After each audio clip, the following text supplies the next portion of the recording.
welcome from Family Affair, Anissa Jones. Anna Jones was once America's picture-perfect child star on Family Affair, beloved for her sweet smile and gentle innocence. But off-camera, she faced a harsh reality, one marked by family battles, ruthless Hollywood expectations, and a final night that shocked everyone who thought they knew her. In this video, we dig into the hidden truths behind her rise to fame and the controversy that overshadowed her final days. A promising start shrouded in family turmoil. How do you do, Mr. Durante? How do you do? They're getting younger every minute. Anna Jones was born on March 11th, 1958 in Indiana, into a home that initially seemed stable and full of promise. Her father worked hard to provide for the family, and her mother, Mary, doted on her and her younger brother, Paul. But tension simmered beneath this outward harmony. Not long after Paul's birth, the marriage began to unravel, fueled by disagreements and financial uncertainties. By the time Anna was just a toddler, her parents' relationship was disintegrating. What began as whispered arguments behind closed doors turned into open strife, prompting Mary to move her two children all the way to California, a state Mary believed could offer limitless possibilities for her precocious daughter. The sunny, sprawling world of Southern California felt like a fresh start. Yet it soon became clear the troubles of the past had followed them west. Anna's father contested for custody, setting off a tumultuous legal battle that dragged on for years. During this time, Mary, determined to give her daughter the best opportunities, enrolled Anna in dance classes at the age of 4.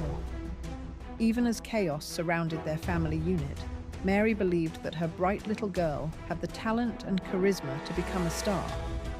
Neighbors saw it too. They were so taken by Anna's winning smile and friendly demeanor that they encouraged Mary to take her to auditions for TV commercials. Success came swiftly. By 6, Anna appeared in ads for cereal and other household products. Directors loved her ability to remain natural on camera, and casting agents were always drawn to her sweet, all-American look. But while young Anna might have been thrilled by all the attention and the novelty of seeing herself on television, her life behind the scenes was far from carefree. The custody battle cast a long shadow. She was shuttled back and forth between courtrooms and households, with her parents locked in a bitter war of words. Although her father would eventually gain legal custody, for a time, Anna remained with her mother, who pushed her to keep auditioning. That drive, however well-intentioned, would eventually place Anna into the swirling intensity of stardom. For a brief moment, it seemed like all the sacrifices were paying off. Producers began to recognize Anna's extraordinary natural charm, and offers slowly trickled in. The culminating breakthrough came when she was 8 years old, a role that would catapult her into the nation's living rooms and hearts virtually overnight. Yet, as we'll soon see, the dream-come-true scenario would bring with it a grinding workload and profound emotional burdens that no child should have to shoulder. But the bright spotlight would soon reveal a side of Hollywood that no one ever warned her about. Fame's dazzling facade and its grueling demands. When Anna was cast as Buffy Davis on CBS's new sitcom, Family Affair, it felt like the universe had finally aligned in her favor. It was 1966, and the premise was wholesome, yet compelling. 3 orphaned children go to live with their well-off uncle in New York City. Anna's pigtails and gentle gaze were ideal for the youngest child, Buffy, a character who practically sparkled with youthful innocence. Viewers fell head over heels in love. Practically overnight, little Anna Jones became everyone's favorite TV sweetheart. Her bright eyes, her iconic doll, Mrs. Beasley, and her sweet curiosity about the world around her made her the heart of the show. But television magic can hide a crushing reality for those at its center. The production schedule for Family Affair was punishing. particularly for a young girl whose peers spent their days in school and at play. Filming didn't just happen in short bursts. It became an all-year affair filled with exhausting days, sometimes 7 days a week, designed to meet relentless network deadlines. There was barely room to catch a breath. The show was a runaway hit, topping ratings charts and captivating family audiences across America, which only increased the pressure on its cast, especially Anna. Studios saw her as the pint-sized star who could do no wrong, so every scene needed her absolute best. And if that best took countless takes, so be it. In an industry desperate to keep the next episode rolling, a child's well-being was often an afterthought. Merchandise deals began pouring in: Buffy's doll, lunchboxes, coloring books, and even a cookbook bearing Anna's face on the cover flooded the market. Overnight, she became more than just a character. She was a brand. Young fans snapped up Mrs. Beasley dolls by the millions, capturing the sweet innocence they saw on their TV screens. Cash seemed to roll in from every direction, but that money was safely locked away in a legal trust that she wouldn't access until adulthood. Behind her on-screen smiles, the stress of constant filming and the loss of any normal childhood weighed heavily on Anna. Instead of riding bikes or trading silly secrets with friends, she was memorizing lines, sitting through costume fittings, and catering to an unrelenting schedule. Many of the show's production staff praised her maturity, claiming she was wise beyond her years. But that wisdom came at a cost. There was little time for self-discovery or teenage exploration. Even the smallest slip or moment of exhaustion risked getting her labeled as uncooperative or moody. Anna could never simply be a child who was tired or frustrated. She was a star, and stardom offered no place to hide. Like so many child performers, she began feeling trapped in a cycle of forced positivity. The sweet, innocent persona of Buffy was something viewers loved. But after a few seasons, Anna found it suffocating. She didn't want to keep playing the perpetual 6-year-old, even as she edged into adolescence. But the show went on, and she had a job to do. Though she never publicly lashed out, those close to her say they noticed a subtle shift in her demeanor as time wore on, an undercurrent of resentment at having to remain little Buffy for cameras and fans. Sooner or later, she knew it would all have to change. Yet even as her face beamed on every TV screen, an invisible weight was silently dragging her down. Shattered expectations, post-sitcom struggles. When Family Affair ended in 1971 after a 5-season run, Anna was just 12 years old. By then, she was equally relieved and terrified. The role that had defined her, and arguably robbed her of a normal childhood, was gone. But she had no roadmap for what came next. Having been in the public eye for so long, she believed new roles would flood in. In fact, she was banking on it. She longed to distance herself from Buffy and tried to land parts that showcased a more mature range. It would be her chance to prove she wasn't just that pint-sized cutie pie.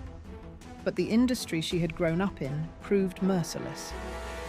Casting directors had trouble reconciling the image of the sweet child star with a gritty teenage role.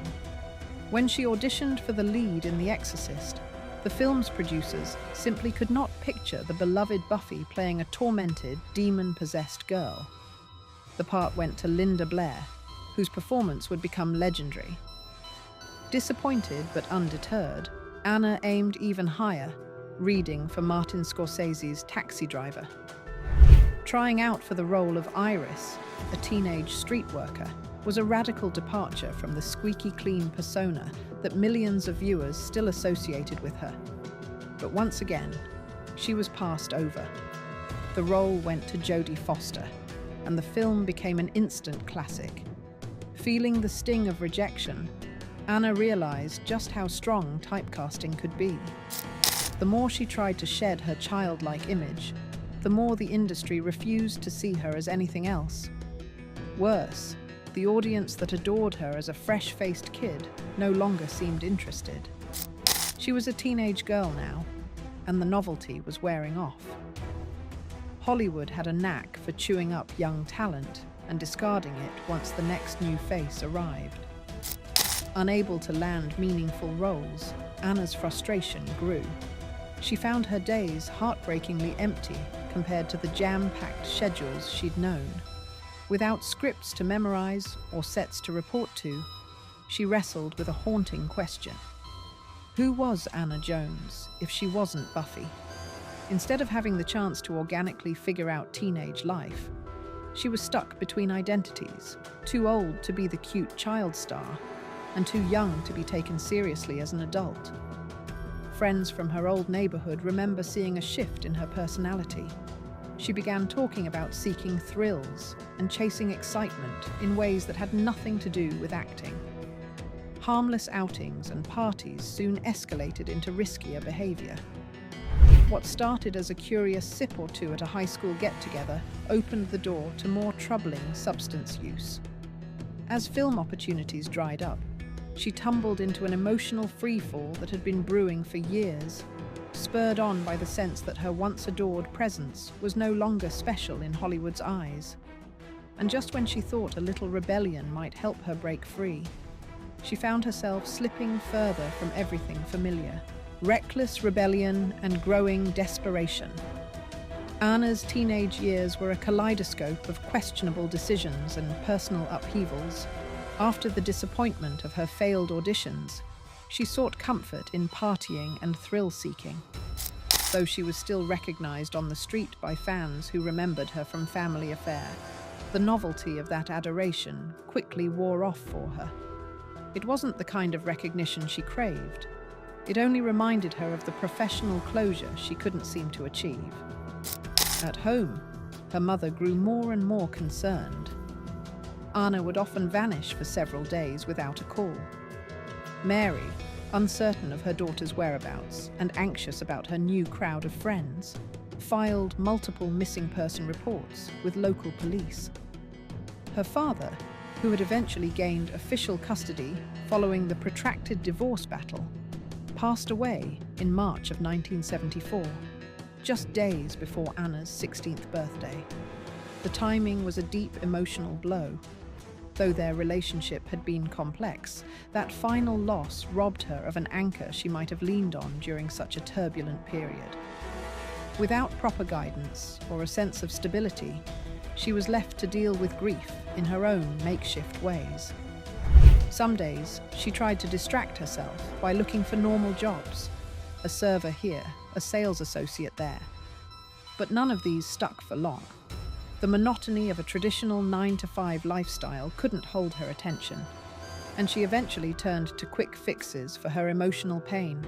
With each passing month, rumors circulated about her escalating substance use. Stolen moments at parties turned into late-night binges, which bled into early mornings where she wrestled with hangovers and regrets. Shoplifting incidents became an open secret among her friends, who worried she was flirting with danger just to feel something thrilling in a life that now seemed so aimless.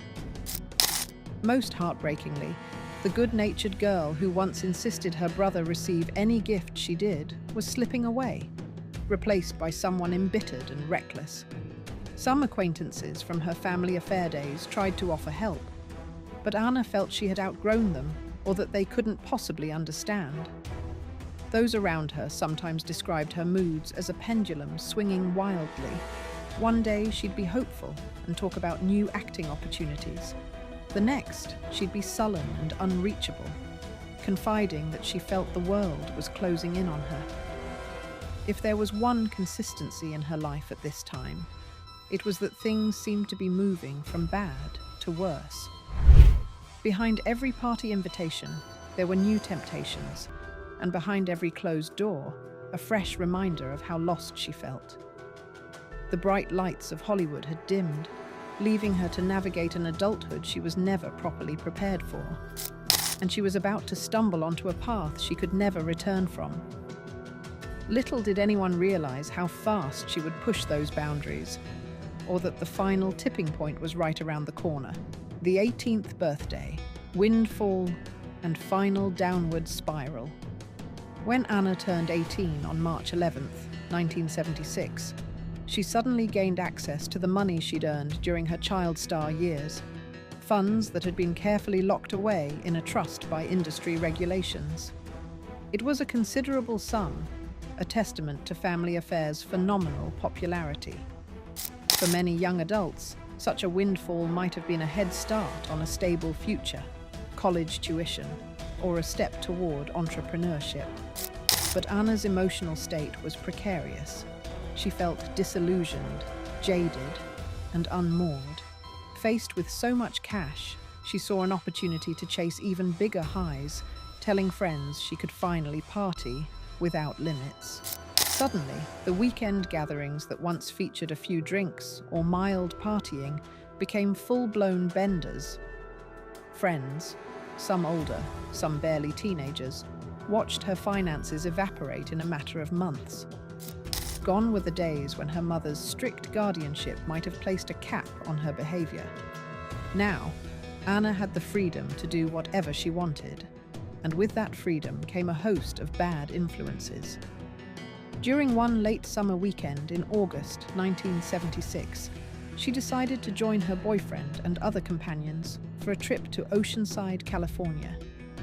It was meant to be a sun-soaked respite, a beach party with like-minded thrill-seekers. No one suspected it would end in tragedy. The group ended up at the home of a friend's father, a man who was largely absent and gave them free rein of the property. Alcohol and substances flowed freely, with nobody keeping track of just how far Anna was pushing her limits. Though there were underage individuals in attendance, the general vibe was one of reckless abandon, as if the normal rules of life didn't apply. Music blared, people laughed, and the night seemed to stretch on in a haze of smoke and euphoria. By the time the sun rose, most of the partygoers were passed out in various corners of the house, oblivious to the trouble brewing just a few steps away. Then came the morning of August 28th, the day that would forever mark the end of Anna's story. When someone finally noticed she wasn't stirring, panic set in. Attempts to wake her were futile. Paramedics were summoned, but it was too late. The once vibrant young star was gone. Whispers swept through the shocked group. Was it a mere accident, or had she plunged too far into a world she couldn't escape? The initial confusion turned to heartbreak and horror as the truth emerged. Anna had OD'd in the midst of the night. Her radiant light had been snuffed out at just 18, sending aftershocks of grief through her family, fans, and even the jaded entertainment industry that had, in many ways, cast her aside. But as investigators began piecing together the circumstances of her death, a troubling new figure emerged, one who had been quietly supplying her darkest habits all along. The doctor at the center of the storm. In the immediate aftermath of Anna's passing, rumors circulated about how she managed to acquire such a lethal supply of substances. Yes, she was known to party, but the coroner's report described her consumption that night as staggering, even by rock and roll standards. Investigators discovered a curious clue among her personal items, an envelope addressed to the office of Dr. Don Carlos Mossos. Inside, there was a note detailing the exact quantity and type of illicit substance that appeared in Anna's system. It was a damning piece of evidence, especially since Dr. Mossos had already been on the authorities' radar. As law enforcement dug deeper, more accusations surfaced. Dr. Mossos was what insiders called a Dr. Feel-Good, someone who dispensed prescriptions with little regard for ethical boundaries. Allegedly, he catered to clients from all walks of life, some older, some shockingly young, who paid a nominal fee in exchange for potent prescriptions that fed their destructive cravings. Former patients came forward to describe how easy it was to obtain questionable prescriptions from him. Show an ID, hand over about $5, and walk away with a script for anything you wanted. It was no surprise then that local news outlets seized on the story. unveiling lines of teenagers wrapped around the building housing his practice. Witnesses claimed it was common to see a waiting room full of individuals barely out of high school, each looking to score a quick fix under the guise of medical treatment. For the late Anna Jones, who had newly gained access to a sizable chunk of money and had no shortage of personal struggles, Dr. Mosos provided exactly the wrong kind of help at the worst possible time. A mere 6 days after her body was discovered, law enforcement made their move. They arrested Dr. Mosos at his Torrance, California office, charging him with multiple offenses tied to illegal prescription practices. The legal consequences he faced included 11 counts of overprescribing and dispensing substances without legitimate medical need. But what about Anna's family's hopes for justice? Their daughter's tragic end was intrinsically linked to the doctor's unscrupulous behavior, and they wanted answers. As the media swarmed the story, further details emerged about Dr. Mosos's own failing health. He suffered from diabetes, hepatitis, and high blood pressure, maladies that soon claimed his life. Less than 4 months after Anna's passing, he was dead, leaving behind a barrage of lawsuits and a trail of shattered lives, including Anna's. Though the Jones family sued his estate for $400,000, the courts found Dr. Mosos only partially liable, awarding $79,500 in damages. For a grieving mother who had already lost her ex-husband and now her daughter, the payout felt hollow. Worse still, she wouldn't know that yet another heartbreaking event was just around the corner, one that would strip her of the only child she had left. Yet even after the legal dust settled, fate dealt another devastating blow to the Jones family, a legacy tainted by more tragedies. In 1984, barely 8 years after Anna's death, her mother Mary experienced a nightmarish sense of déjà vu. Anna's beloved younger brother, Paul, who had once accompanied her to sets and shared in her joys, met a similar fate. Paul OD'd in mid-March, mere days after what would have been Anna's 26th birthday. He was only 24. The Jones family was thrust once again into a state of mourning, reliving the anguish of losing a child to the same vortex of substance use that had claimed Anna. These interconnected tragedies sparked grim speculation about whether misfortune was somehow woven into the fabric of family affair as well. The show's cast seemed haunted by an array of untimely endings. Sebastian Cabot, one of Anna's co-stars, died of a stroke in 1977 at age 59, and Brian Keith, another star of the series, offed himself in 1997. While many brushed aside talk of a curse, it was impossible to ignore how many figures tied to that once delightful sitcom departed far too soon under grim circumstances. As the years passed, Hollywood historians and fans alike revisited Anna's story, painting her as a cautionary example of what can happen to child performers who never receive the emotional support they need. The demands of the entertainment world can be overwhelming for adults, let alone a kid caught in the crossfire of family strife, studio expectations, and a global audience that refused to see her as anything but an adorable little girl. She tried to reinvent herself, but the system that once cheered her on seemed to lose interest the moment she aged out of the cute child star mold. Today, Anna Jones's name might not ring a bell for younger generations, but her story resonates loudly for anyone who pays attention to the often bleak reality behind Hollywood's polished facade. She was a child thrust into adult pressures, a performer who lost her sense of identity, and eventually a casualty of an unchecked medical loophole that allowed unscrupulous practitioners to flourish. Could a better safety net have saved her? Perhaps. Could better mental health support or parental guidance have steered her away from the path she took? The what-ifs loom large, serving as sobering reminders of the delicate lives we place in the public eye. And so, decades later, we are left to wonder if the glimmering promise of celebrity can ever truly outshine the perils that often lurk just beyond the limelight. Anna Jones soared from unknown to adored child star, only to be swallowed by an industry that rarely protects its youngest talents. Her final chapters reveal a painful truth. Hollywood's allure often comes with risks no teenager should face alone. May her story stand as a warning about the silent hazards of fame and a call to protect performers still looking for their place in the spotlight. If you found this story compelling, let us know your thoughts below. Consider joining our membership program to shape which revelations we uncover next. Thank you for watching.